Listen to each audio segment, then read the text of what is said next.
The Adventure of the Engineer's Thumb.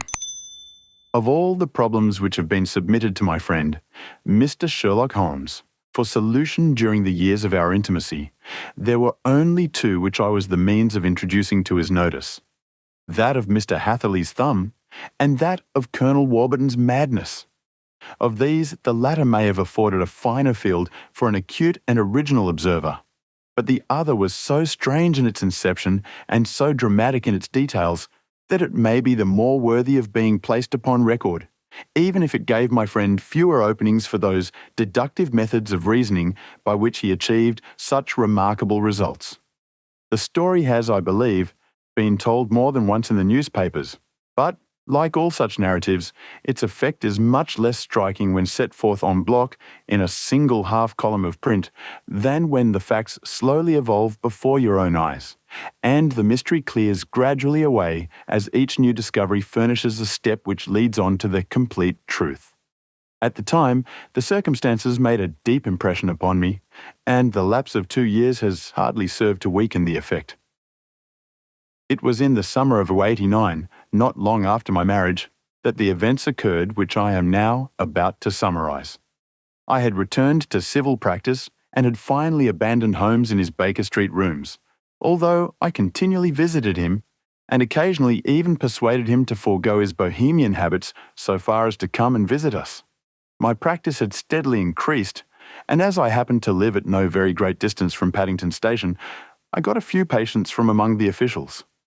One of these, whom I had cured of a painful and lingering disease, was never weary of advertising my virtues and of endeavouring to send me on every sufferer over whom he might have any influence. One morning, at a little before 7 o'clock, I was awakened by the maid tapping at the door to announce that 2 men had come from Paddington and were waiting in the consulting room. I dressed hurriedly, for I knew by experience that railway cases were seldom trivial, and hastened downstairs. As I descended, my old ally, the guard, came out of the room and closed the door tightly behind him. "I've got him here," he whispered, jerking his thumb over his shoulder. "He's all right." "What is it then?" I asked, for his manner suggested that it was some strange creature, which he had caged up in my room. "It's a new patient," he whispered. "I thought I'd bring him round myself. Then he couldn't slip away. There he is, all safe and sound. I must go now, doctor. I have my duties, just the same as you." And off he went, this trusty tout, without even giving me time to thank him. I entered my consulting room and found a gentleman seated by the table. He was quietly dressed in a suit of heather tweed, with a soft cloth cap which he had laid down upon my books. Round one of his hands he had a handkerchief wrapped, which was mottled all over with bloodstains. He was young, not more than 25, I should say, with a strong, masculine face. But he was exceedingly pale and gave me the impression of a man who was suffering from some strong agitation, which it took all his strength of mind to control. "I am sorry to knock you up so early, doctor," said he, "but I've had a very serious accident during the night. I came in by train this morning, and on inquiring at Paddington as to where I might find a doctor, a worthy fellow very kindly escorted me here. I gave the maid a card, but I see that she has left it upon the side table." I took it up and glanced at it. "Mr. Victor Hatherley, hydraulic engineer, 16A, Victoria Street, 3rd floor." That was the name, style, and abode of my morning visitor. "I regret that I have kept you waiting," said I, sitting down in my library chair. "You are fresh from a night journey, I understand, which is in itself a monotonous occupation." "Oh, my night could not be called monotonous," said he, and laughed. He laughed very heartily, with a high, ringing note, leaning back in his chair and shaking his sides. All my medical instincts rose up against that laugh. "Stop it," I cried. "Pull yourself together." And I poured out some water from a carafe. It was useless, however. He was often one of those hysterical outbursts which come upon a strong nature when some great crisis is over and gone. Presently he came to himself once more, very weary and pale-looking. "I have been making a fool of myself," he gasped. "Not at all. Drink this." I dashed some brandy into the water, and the colour began to come back to his bloodless cheeks. "That's better," said he. "And now, doctor, perhaps you would kindly attend to my thumb, or rather to the place where my thumb used to be." He unwound the handkerchief and held out his hand. It gave even my hardened nerves a shudder to look at it. There were 4 protruding fingers and a horrid red spongy surface where the thumb should have been. It had been hacked or torn right out from the roots. "Good heavens," I cried. "This is a terrible injury. It must have bled considerably." "Yes, it did. I fainted when it was done, and I think that I must have been senseless for a long time. When I came to, I found that it was still bleeding.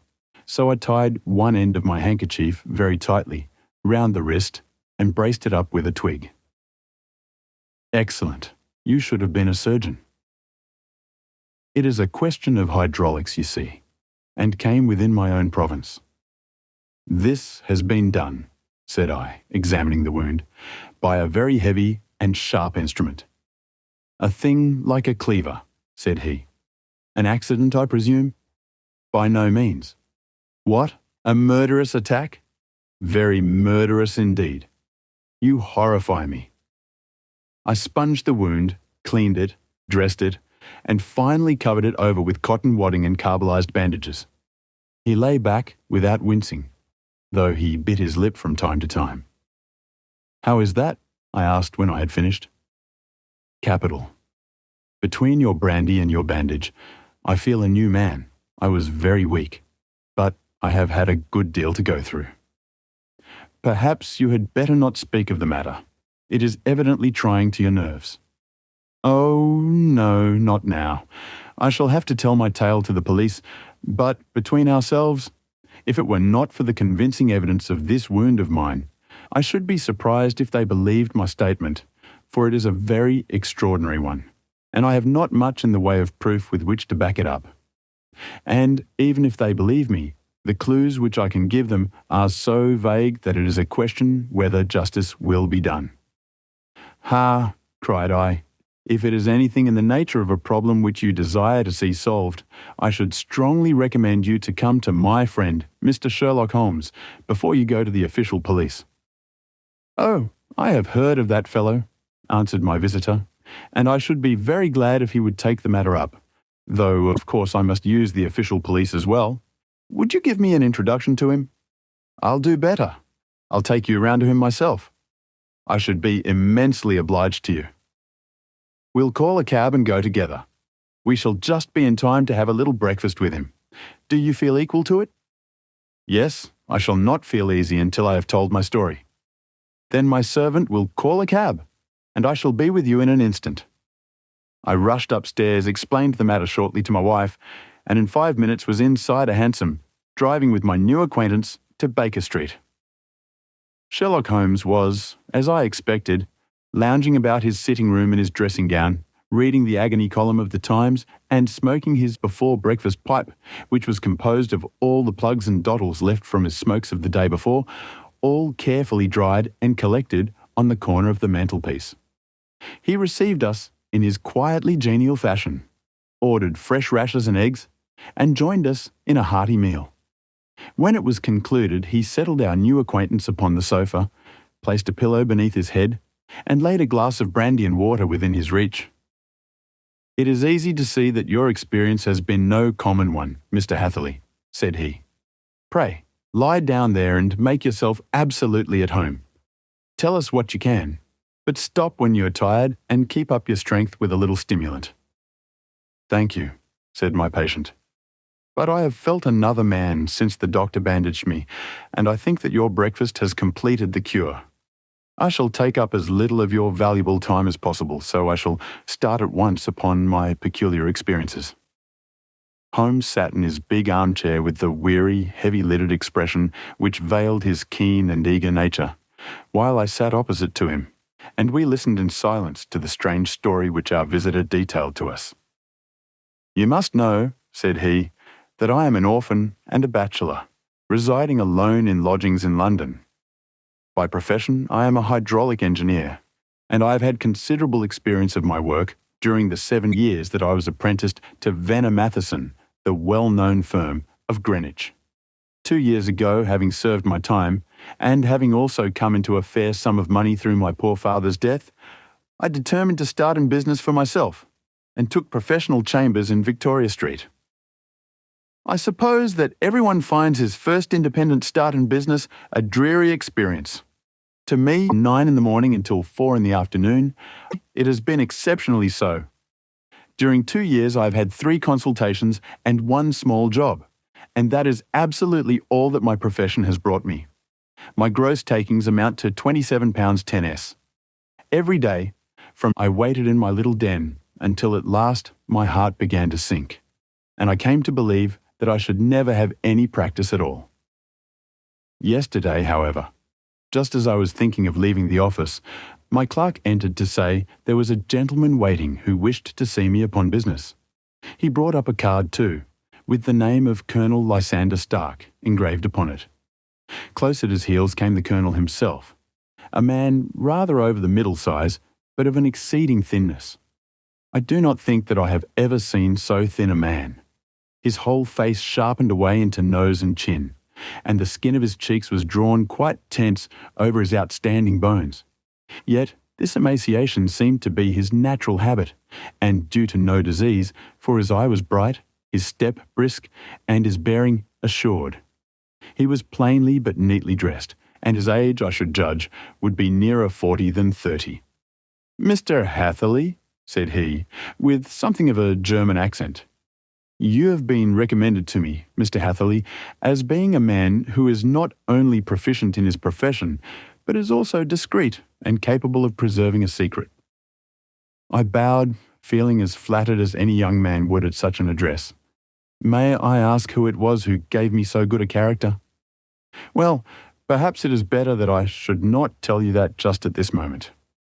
I have it from the same source that you are both an orphan and a bachelor, and are residing alone in London."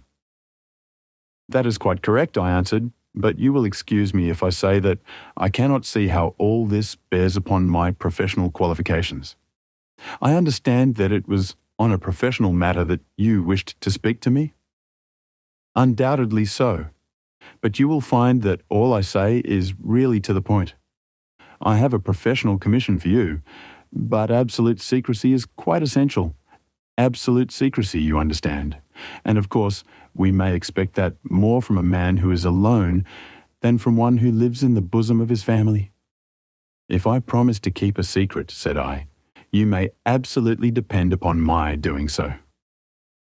He looked very hard at me as I spoke, and it seemed to me that I had never seen so suspicious and questioning an eye.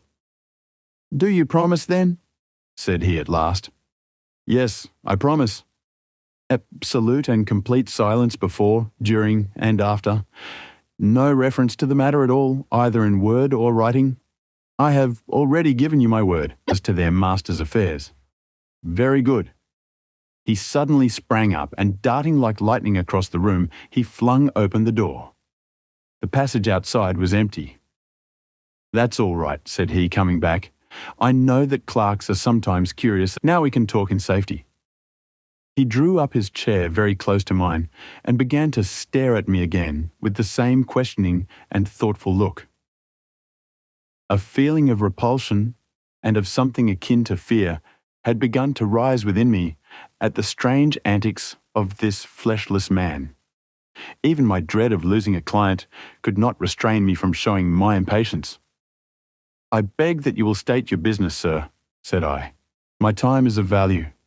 Heaven forgive me for that last sentence, but the words came to my lips. "How would 50 guineas for a night's work suit you?"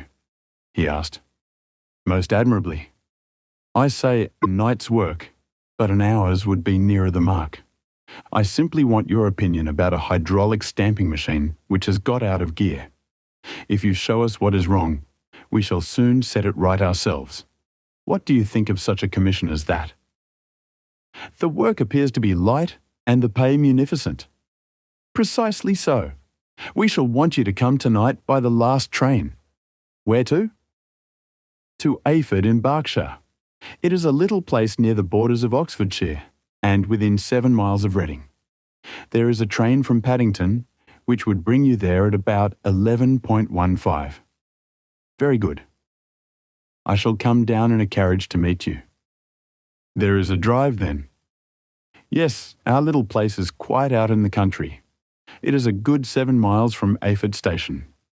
Then we can hardly get there before midnight. I suppose there would be no chance of a train back. I should be compelled to stop the night.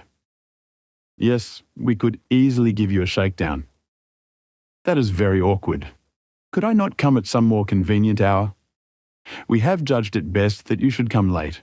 It is to recompense you for any inconvenience that we are paying to you, a young and unknown man, a fee which would buy an opinion from the very heads of your profession. Still, of course, if you would like to draw out of the business, there is plenty of time to do so. I thought of the 50 guineas, and of how very useful they would be to me. Not at all, said I. I shall be very happy to accommodate myself to your wishes.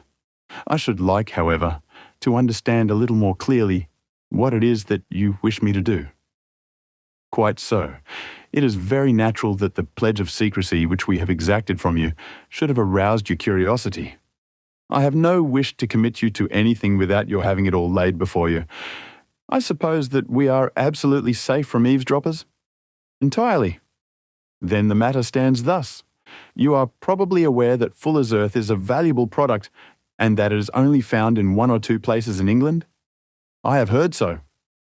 Some little time ago I bought a small place, a very small place, within 10 miles of Reading.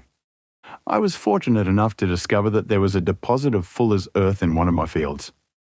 On examining it, however, I found that this deposit was a comparatively small one, and that it formed a link between 2 very much larger ones upon the right and left, both of them, however, in the grounds of my neighbours. These good people were absolutely ignorant that their land contained that which was quite as valuable as a gold mine. Naturally, it was to my interest to buy their land before they discovered its true value, but unfortunately, I had no capital by which I could do this. I took a few of my friends into the secret, however, and they suggested that we should quietly and secretly work our own little deposit, and that in this way we should earn the money which would enable us to buy the neighbouring fields. This we have now been doing for some time, and in order to help us in our operations, we erected a hydraulic press. This press, as I have already explained, has got out of order, and we wish your advice upon the subject. We guard our secret very jealously, however, and if it once became known that we had hydraulic engineers coming to our little house, it would soon rouse inquiry. And then, if the facts came out, it would be goodbye to any chance of getting these fields and carrying out our plans. That is why I have made you promise me that you will not tell a human being that you are going to Ayford tonight. I hope that I make it all plain.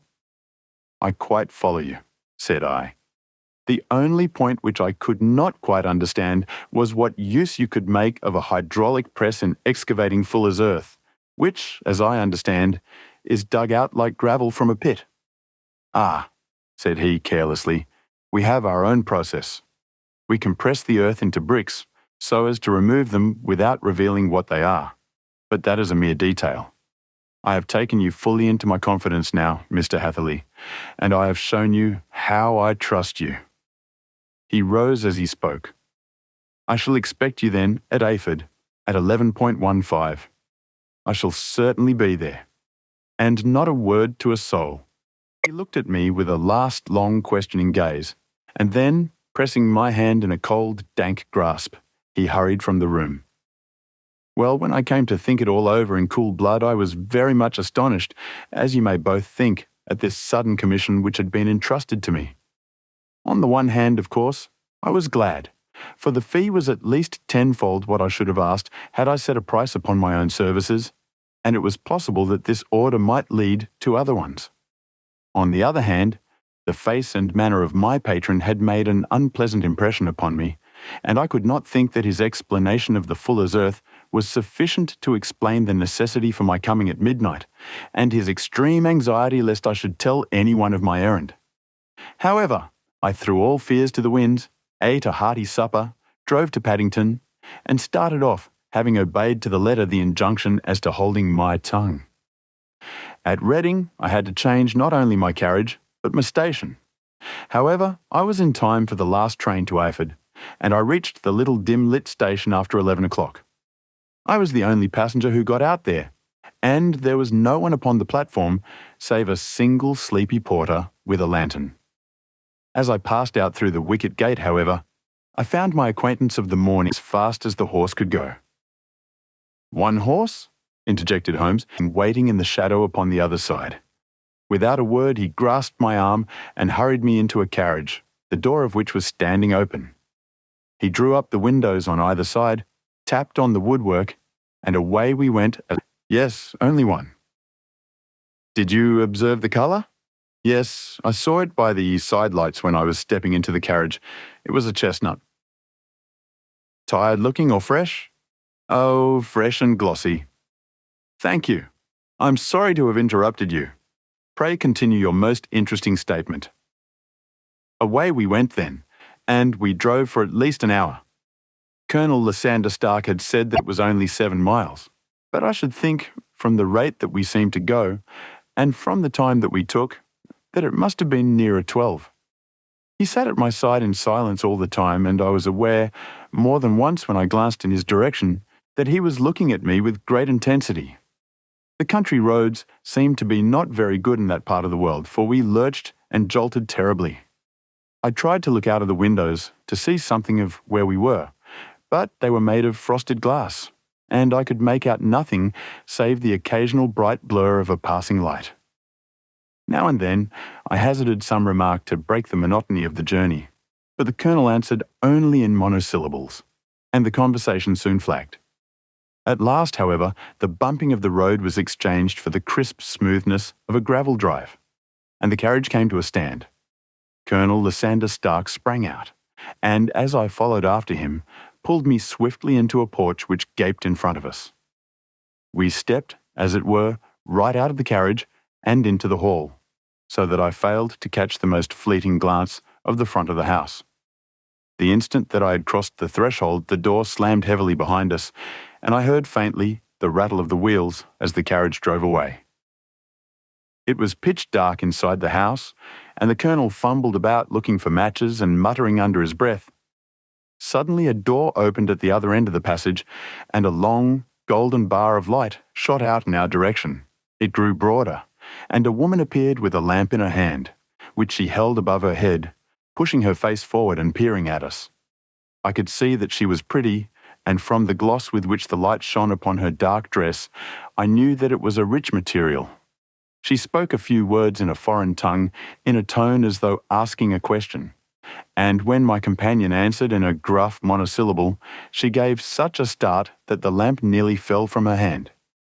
Colonel Stark went up to her, whispered something in her ear, and then, pushing her back into the room from whence she had come, he walked towards me again with the lamp in his hand. "Perhaps you will have the kindness to wait in this room for a few minutes," said he, throwing open another door. It was a quiet, little, plainly furnished room, with a round table in the centre, on which several German books were scattered.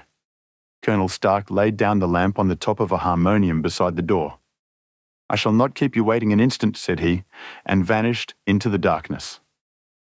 I glanced at the books upon the table, and in spite of my ignorance of German, I could see that 2 of them were treatises on science, the others being volumes of poetry. Then I walked across to the window, hoping that I might catch some glimpse of the countryside, but an oak shutter, heavily barred, was folded across it. It was a wonderfully silent house. There was an old clock ticking loudly somewhere in the passage, but otherwise everything was deadly still. A vague feeling of uneasiness began to steal over me. Who were these German people, and what were they doing living in this strange, out-of-the-way place? And where was the place?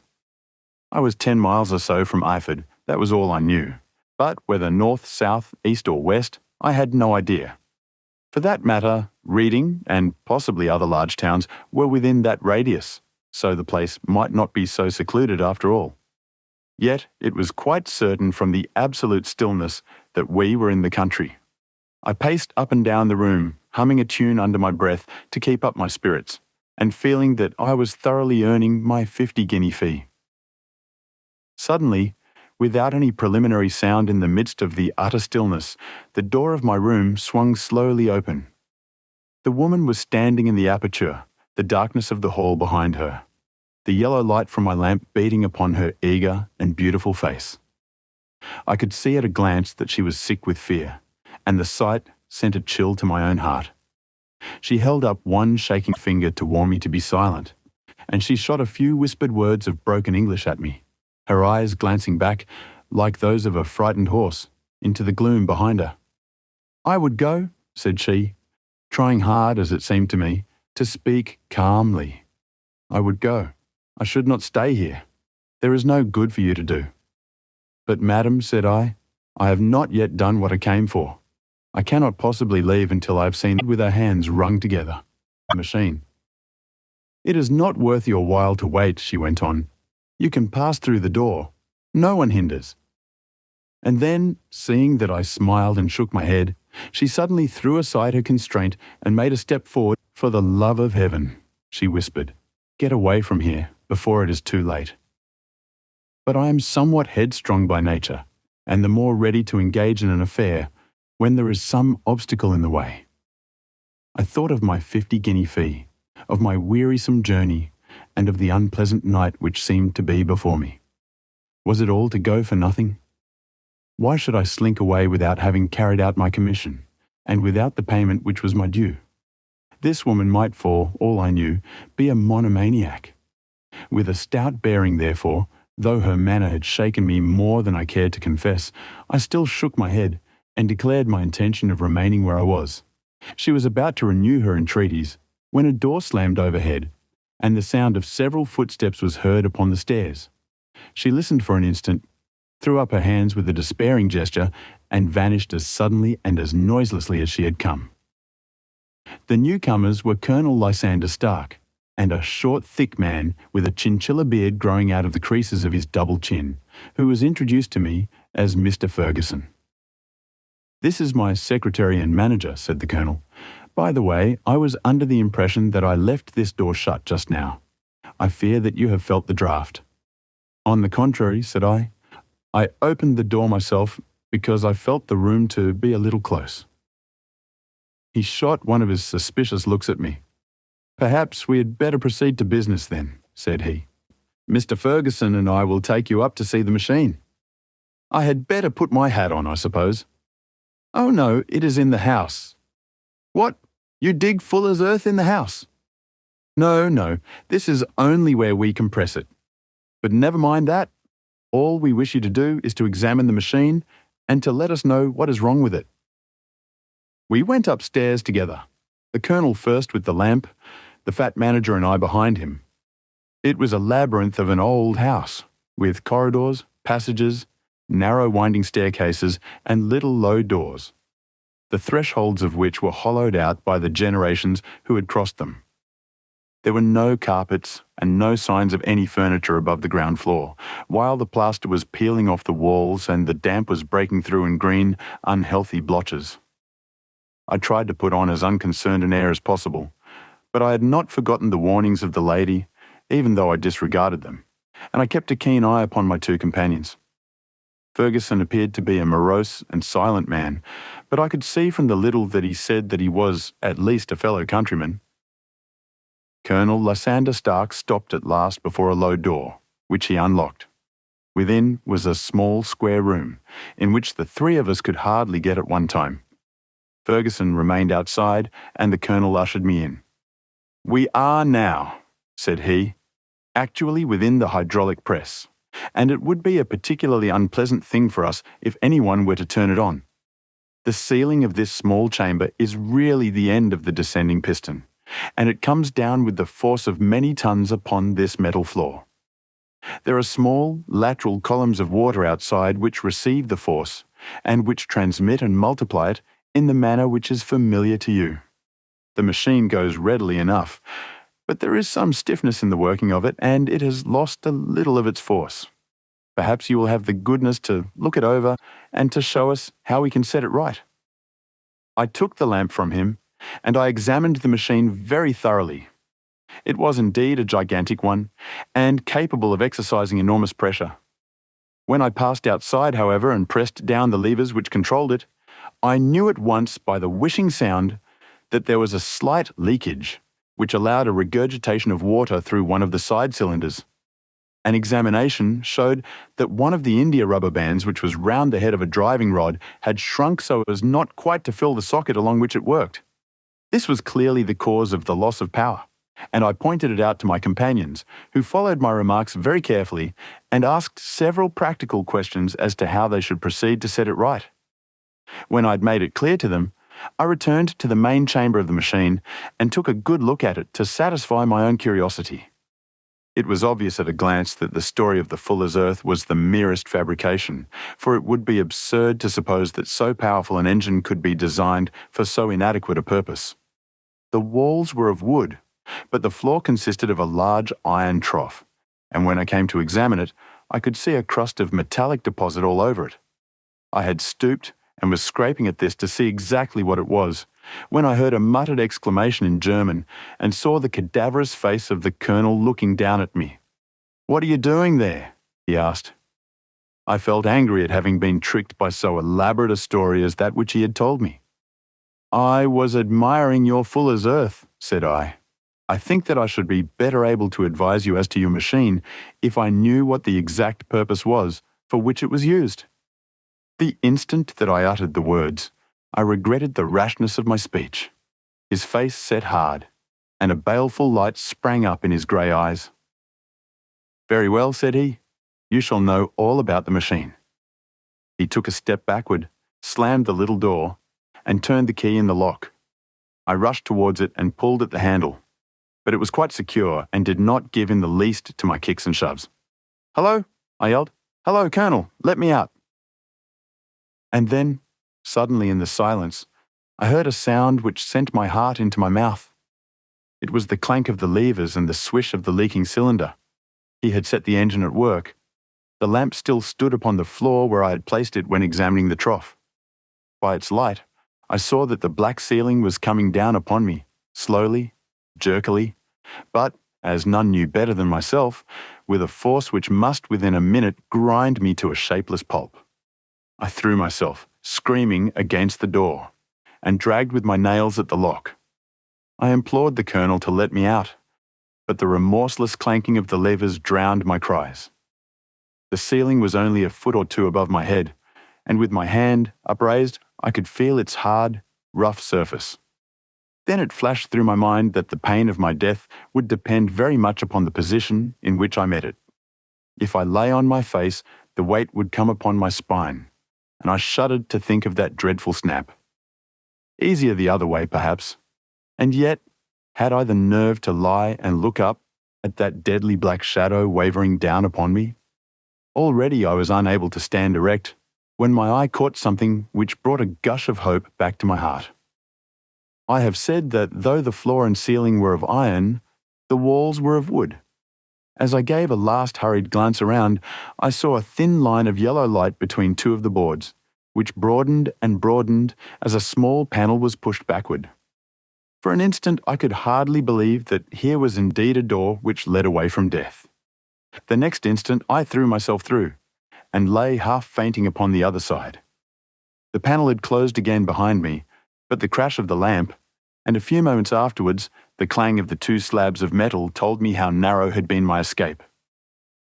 I was recalled to myself by a frantic plucking at my wrist, and I found myself lying upon the stone floor of a narrow corridor, while a woman bent over me and tugged at me with her left hand, while she held a candle in her right. It was the same good friend whose warning I had so foolishly rejected. "Come, come," she cried breathlessly. "They will be here in a moment. They will see that you are not there. Oh, do not waste the so precious time, but come." This time, at least, I did not scorn her advice. I staggered to my feet and ran with her along the corridor and down a winding stair. The latter led to another broad passage, and just as we reached it, we heard the sound of running feet and the shouting of two voices, one answering the other from the floor on which we were and from the one beneath. My guide stopped and looked about her like one who was at her wit's end. Then she threw open a door which led into a bedroom, through the window of which the moon was shining brightly. "It is your only chance," said she. "It is high, but it may be that you can jump it. As she spoke, a light sprang into view at the further end of the passage, and I saw the lean figure of Colonel Lysander Stark rushing forward with a lantern in one hand and a weapon like a butcher's cleaver in the other. I rushed across the bedroom, flung open the window, and looked out. How quiet and sweet and wholesome the garden looked in the moonlight, and it could not be more than 30 feet down. I clambered out upon the sill, but I hesitated to jump until I should have heard what passed between my saviour and the ruffian who pursued me. If she were ill-used, then at any risks I was determined to go back to her assistance. The thought had hardly flashed through my mind before he was at the door, pushing his way past her, but she threw her arms round him and tried to hold him back. "Fritz! Fritz!" she cried in English. "Remember your promise after the last time. You said it should not be again. He will be silent. Oh, he will be silent." "You are mad, Elise," he shouted, struggling to break away from her. "You will be the ruin of us. He has seen too much. Let me pass, I say." He dashed her to one side and, rushing to the window, cut at me with his heavy weapon. I had let myself go and was hanging by the hands to the sill when his blow fell. I was conscious of a dull pain. My grip loosened, and I fell into the garden below. I was shaken but not hurt by the fall, so I picked myself up and rushed off among the bushes as hard as I could run, for I understood that I was far from being out of danger yet. Suddenly, however, as I ran, a deadly dizziness and sickness came over me. I glanced down at my hand, which was throbbing painfully, and then, for the first time, saw that my thumb had been cut off and that the blood was pouring from my wound. I endeavoured to tie my handkerchief round it, but there came a sudden buzzing in my ears, and next moment I fell in a dead faint among the rose bushes. How long I remained unconscious I cannot tell. It must have been a very long time, for the moon had sunk, and a bright morning was breaking when I came to myself. My clothes were all sodden with dew, and my coat sleeve was drenched with blood from my wounded thumb. The smarting of it recalled in an instant all the particulars of my night's adventure, and I sprang to my feet with the feeling that I might hardly yet be safe from my pursuers. But to my astonishment, when I came to look round me, neither house nor garden were to be seen. I had been lying in an angle of the hedge close by the high road, and just a little lower down was a long building, which proved, upon my approaching it, to be the very station at which I had arrived upon the previous night. Were it not for the ugly wound upon my hand, all that had passed during those dreadful hours might have been an evil dream. Half dazed, I went into the station and asked about the morning train. There would be one to Reading in less than an hour. The same porter was on duty, I found, as had been there when I arrived. I inquired of him whether he had ever heard of Colonel Lysander Stark. The name was strange to him. Had he observed a carriage the night before waiting for me? No, he had not. Was there a police station anywhere near? There was one about 3 miles off. It was too far for me to go, weak and ill as I was. I determined to wait until I got back to town before telling my story to the police. It was a little past 6 when I arrived, so I went first to have my wound dressed, and then the doctor was kind enough to bring me along here. I put the case into your hands and shall do exactly what you advise. We both sat in silence for some little time after listening to this extraordinary narrative. Then Sherlock Holmes pulled down from the shelf one of the ponderous commonplace books in which he placed his cuttings. Here is an advertisement which will interest you," said he. "It appeared in all the papers about a year ago. Listen to this. Lost, on the 9th inst., Mr. Jeremiah Hayling, aged 26, a hydraulic engineer. Left his lodgings at 10 o'clock at night and has not been heard of since. Was dressed in, etc., etc. That represents the last time that the Colonel needed to have his machine overhauled, I fancy." "Good heavens," cried my patient. "Then that explains what the girl said." "Undoubtedly. It is quite clear that the Colonel was a cool and desperate man, who was absolutely determined that nothing should stand in the way of his little game, like those out-and-out pirates who will leave no survivor from a captured ship. Well, every moment now is precious, so if you feel equal to it, we shall go down to Scotland Yard at once, as a preliminary to starting for Aphid.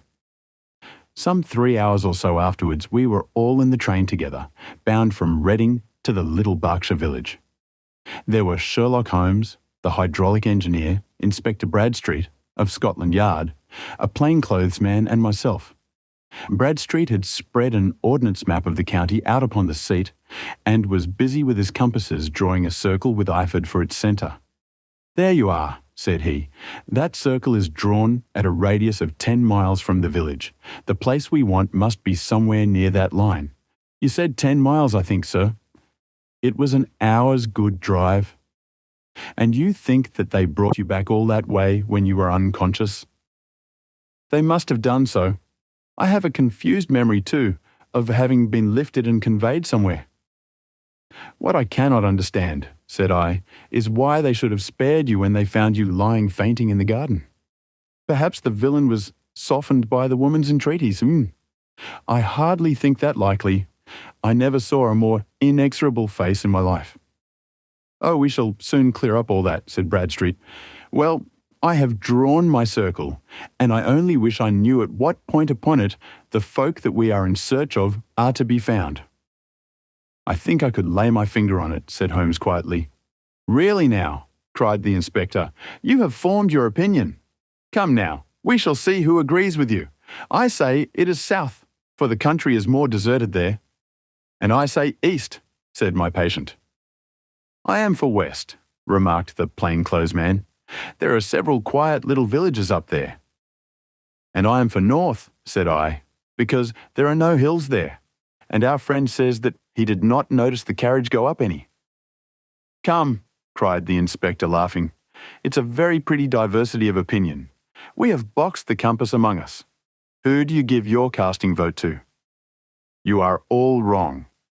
"But we can't all be." "Oh yes, you can. This is my point." He placed his finger in the centre of the circle. "This is where we shall find them." "But the 12-mile drive?" gasped Hatherley. 6 out and 6 back. Nothing simpler.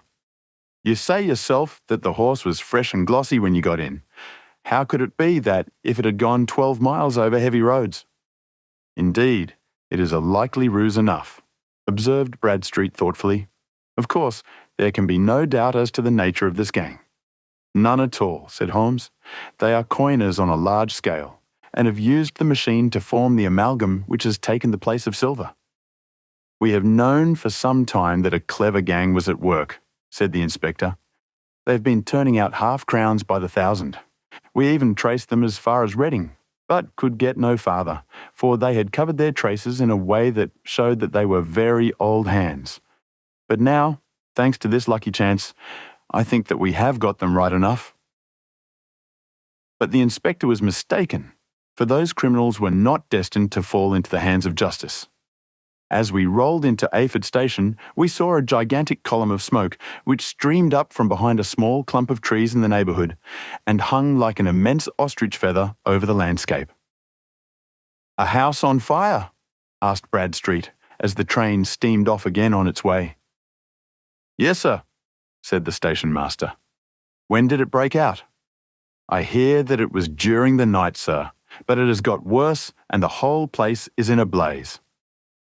"Whose house is it?" "Dr. Becker's." "Tell me," broke in the engineer, "is Dr. Becher a German, very thin, with a long, sharp nose?" The station master laughed heartily. "No, sir, Dr. Becher is an Englishman, and there isn't a man in the parish who has a better lined waistcoat. But he has a gentleman staying with him, a patient, as I understand, who is a foreigner, and he looks as if a little good Berkshire beef would do him no harm." The station master had not finished his speech before we were all hastening in the direction of the fire. The road topped a low hill, and there was a great widespread whitewashed building in front of us, spouting fire at every chink and window, while in the garden in front 3 fire engines were vainly striving to keep the flames under. "That's it!" cried Hatherley in intense excitement. "There is the gravel drive, and there are the rose bushes where I lay. That second window is the one that I jumped from." "Well, at least," said Holmes, "you have had your revenge upon them." There can be no question that it was your oil lamp which, when it was crushed in the press, set fire to the wooden walls, though no doubt they were too excited in the chase after you to observe it at the time. Now keep your eyes open in this crowd for your friends of last night, though I very much fear that they are a good 100 miles off by now. And Holmes' fears came to be realized, for from that day to this, no word has ever been heard either of the beautiful woman, the sinister German, or the morose Englishman. Early that morning, a peasant had met a cart containing several people and some very bulky boxes driving rapidly in the direction of Reading. But there all traces of the fugitives disappeared, and even Holmes' ingenuity failed ever to discover the least clue as to their whereabouts. The firemen had been much perturbed at the strange arrangements which they had found within, and still more so by discovering a newly severed human thumb upon a windowsill of the second floor. About sunset, however, their efforts were at last successful, and they subdued the flames, but not before the roof had fallen in, and the whole place been reduced to such absolute ruin that, save some twisted cylinders and iron piping, not a trace remained of the machinery which had cost our unfortunate acquaintance so dearly. Large masses of nickel and of tin were discovered stored in an outhouse, but no coins were to be found, which may have explained the presence of those bulky boxes which have been already referred to. How our hydraulic engineer had been conveyed from the garden to the spot where he recovered his senses might have remained forever a mystery, were it not for the soft mould, which told us a very plain tale. He had evidently been carried down by two persons, one of whom had remarkably small feet, and the other unusually large ones. On the whole, it was most probable that the silent Englishman, being less bold or less murderous than his companion, had assisted the woman to bear the unconscious man out of the way of danger. "Well," said our engineer ruefully, as we took our seats to return once more to London, "it has been a pretty business for me. I have lost my thumb, and I have lost a 50-guinea fee. And what have I gained?" "Experience," said Holmes, laughing. "Indirectly it may be of value, you know. You have only to put it into words to gain the reputation of being excellent company for the remainder of your existence." This text is provided to you as is, without any warranty. No warranties of any kind, expressed or implied, are made to you as to the text or any medium it may be on, including but not limited to warranties of merchantability or fitness for a particular purpose.